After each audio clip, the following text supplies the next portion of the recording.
Oh, ngadi tadi you look sini. Oh, tu biar tadi tani rar, tu biar usah korar, tu ruat amya, pimarar, lembiorar, jadi sa tahu sani. Medow, ngah tahu tu biar somaya ma. Oh, mibab sini, oh ngah mibab sini. Tadi biri ngah somaya ma, ngah lau ni lu medow, oh dilu duya ma. Era le sego tara le ko. Era lu medalo si lu loga ma, yopye semye psebi, kondai kali jasena. Saya psen saya kondai ka, miba psen miba kondai ka. Alo tu kondai ka ne tu, niya, damiya. Takaronga, di demabra wutu re pa para, mata saya lidiku. Godaka tati Godaka tati tu mi bari sonshon dware ka Dibi muiga muisa masi Visio sari alon tu tiaw thebe muiga phit Elu muiga muisa masi tu tiaw thebe mui ya ro me so de Byin ji ka tu ko khaw de nan no ko khaw lai de Nan no khaw lai de akha byin si twa ro Lam ma nya ka mori ywa tha loရှိကွက်ကလေးတွေရေမြောင်းလေးတွေရှိအဲ့ဒါလေးတွေကိုသူကပစိုးလေးမပြီးခုံးခုံသွားနော်ခုံးခုံသွားလူငယ်လူရွယ်ပေါ့အသက်ရွယ်လည်းသိမကြည့်သေးတော့ရေမြောင်းနဲ့ဆင်းတော့ခုံးသွားတာသူဘုရင်ကြီးကသူလာတာကိုကြည့်ရေမြောင်းလေးတွေကိုရေကွက်ကလေးတွေကိုခုံးခုံပြီးတော့လာတယ်သူရောက်လာတဲ့အခါကျတော့ဘုရင်ကြီးစိတ်ခါသားဝင်ဘုရင်ကြီးကပြောတယ်အေးမင်းဖေတည်သွားပြီဆိုရင်မင်းဘာမှစိတ်မပူနဲ့မင်းကိုငါတထေးရူပေးမယ်အမွေခံအမွေစားတပြားလို့မရှိဘူးရှိသမျှစီးစိမ်နေမင်းကိုငါတရက်ဝင်တထေးခန့်ပြီးတော့မင်းမိဘစီးစိမ်နေခံစီမံခန့်ခွဲနိုင်တဲ့တထေးဆောင်ထီးနဲ့ရှင်းတော့တထေးရူခန့်နေဆိုတထေးဆောင်ထီးကိုအမတ်တရအနေနဲ့ပေးလိုက်တာပေါ့နော်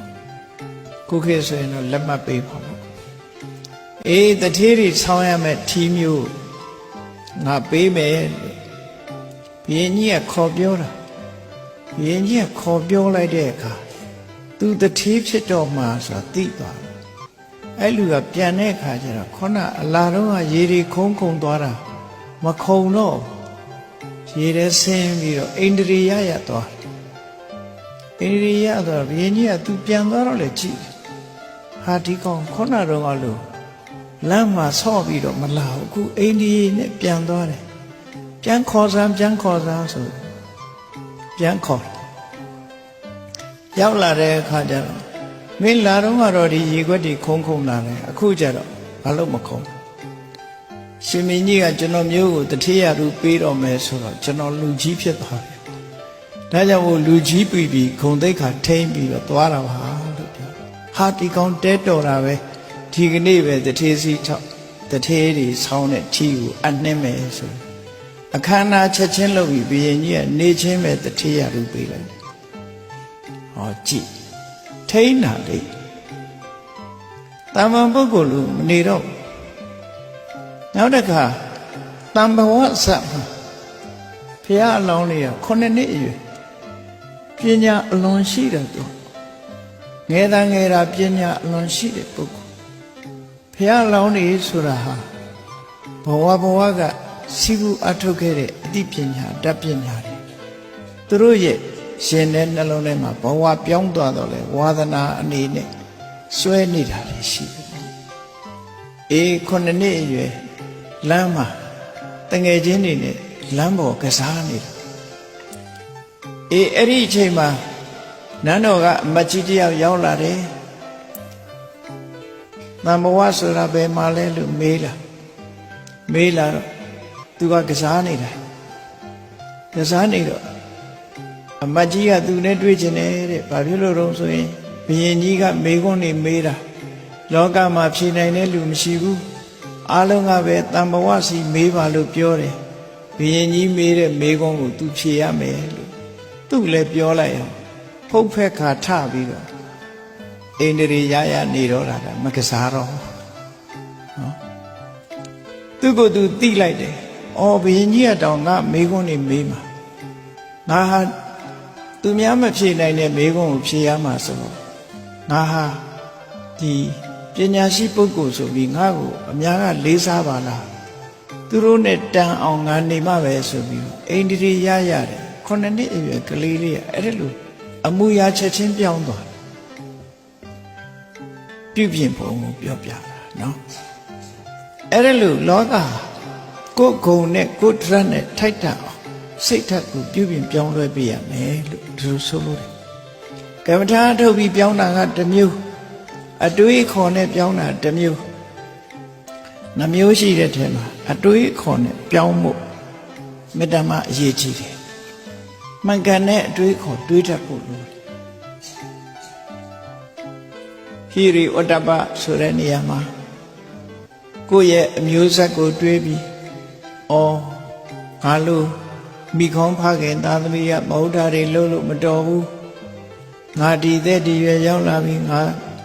တရဏဂုံနဲ့ငါးပါးသီလမမြဲရင်မတော်ဘူးငါလုပ်နေတဲ့အလုပ်တွေနဲ့ငါမိဘရဲ့ဂုဏ်သိက္ခာတွေနဲ့မတော်ဘူးလို့ပြင်ပြီးကိုယ့်အကိုကောင်းအောင်ပြုပြင်နေတယ်ဟောစိတ်ကိုတားတာမဟုတ်တာမလုပ်တော့ဘူးအရွယ်ကိုကြည့်ပြီးတော့ကိုယ့်ကိုပြင်နေနောက်တစ်ခါဘဟုတ်တုတ္တစာပေတက်မြောက်လို့ဘွဲတွေဘာတွေရလာပြီသို့မဟုတ်ယာဓုတွေရလာပြီဆိုဘွဲတို့ယာဓုတို့ကိုကြည့်ပြီးတော့ကိုယ့်ကိုအနေထိုင်ဆင်ញင်လာခြေရွာအုပ်ချုပ်ရေးမှုလေးခတ်လိုက်မှအရက်တွေဖိတောင်းနေလို့မဖြစ်တော့ဘူးနော်အဲ့တော့လူကြီးခံပြီဆိုလို့ရှိရင်လူကြီးနဲ့တူအောင်နေရပြီပြင်ရပြီလို့ဒီလိုဆိုလို့အများရဲ့လေးစားမှုခံနိုင်အောင်လို့ဟိရိဆိုတာအဲ့ဒါကိုပြောတာအဲ့ဒီလိုကိုယ့်ကိုထိမ့်သိမ့်ပြုပြင်သွားတယ်မကောင်းမှုမှစိတ်ကိုတားရမယ်ဆိုတာအဲ့ဒါတွေကိုပြောတာနောက်ဩတ္တပဆိုတာကိုယ်ပတ်ဝန်းကျင်ကိုလေးစားငါပတ်ဝန်းကျင်မှာဘုန်းကြီးရန်နေရှိတယ်သူတော်စင်တွေရှိတယ်ရွာထဲမှာလေးစားမဲ့ပုဂ္ဂိုလ်တွေရှိတယ်အသက်အရွယ်ကြီးတဲ့ပုဂ္ဂိုလ်တွေရှိတယ်ငါမဟုတ်တာလုပ်လို့ရှိရင်ငါရွာလူတွေအားလုံးဟာငါတယောက်ကိုအကြောင်းပြုပြီးတော့ဂုံသေးကင်းမဲ့တာမျိုးဖြစ်ကုန်ကြတာဒီရွာကဒီလိုပါလားဆိုတာမျိုးဖြစ်အဲ့တော့ပတ်ဝန်းကျင်ကိုအလေးပြုတဲ့အနေနဲ့မဟုတ်တာမလုပ်ကြငါတယောက်မဟုတ်တာလုပ်လို့ရှိရင်တို့ရွာတရွာလုံးနာမပြက်လိမ့်မယ်ဆိုရင်မကောင်းတဲ့အလုပ်ကမလုပ်မိအောင်ထိမ့်သိမ်းဆောက်ရှောက်တယ်ဒီလိုဆိုတာဘုန်းကြီးတွေဆိုရင်လည်းကိုနေတဲ့ကြောင်းငါကြောင့်မကောင်းတဲ့သတင်းတွေထွက်ကုန်ရင်အစမပြေဘူးမကောင်းတာတွေငါမလုပ်မှဆိုပြီးတော့ကိုယ့်ကိုပြင်ဆင်ထိမ့်သိမ်းတာငါဟာဖရာသားတော်လုပ်နေတယ်ဖရာသမီးတော်လုပ်နေတယ်ဖရာသားတော်ဖရာသမီးတော်တွေဆိုတာလောဘထိန်ရမယ်ဒေါသထိန်ရမယ်လောဘဒေါသမထိန်နိုင်ဘူးဆိုရင်ရုပ်ဆိုးကြီးတန်တယ်ဖရာဟာလောဘကိုချိုးနှိမ်မှုဒေါသကိုချိုးနှိမ်မှုအမြဲဟောတယ်ငါကမချိုးနှိမ်ဘူးလောဘကြီးနေမယ်ဒေါသတွေကြီးနေမယ်ဆိုရင်မတော်ပါလားလို့ဟောအတိတရားနဲ့ကိုယ့်ကိုပြင်တာဒါတွေဟာထိမ့်သိမ်းဆောက်ရှောက်ခြင်းလို့ခေါ်တယ်ဟောမကောင်းမှုအကုသိုလ်ကစိတ်ကိုတားမြစ်တဲ့သဘော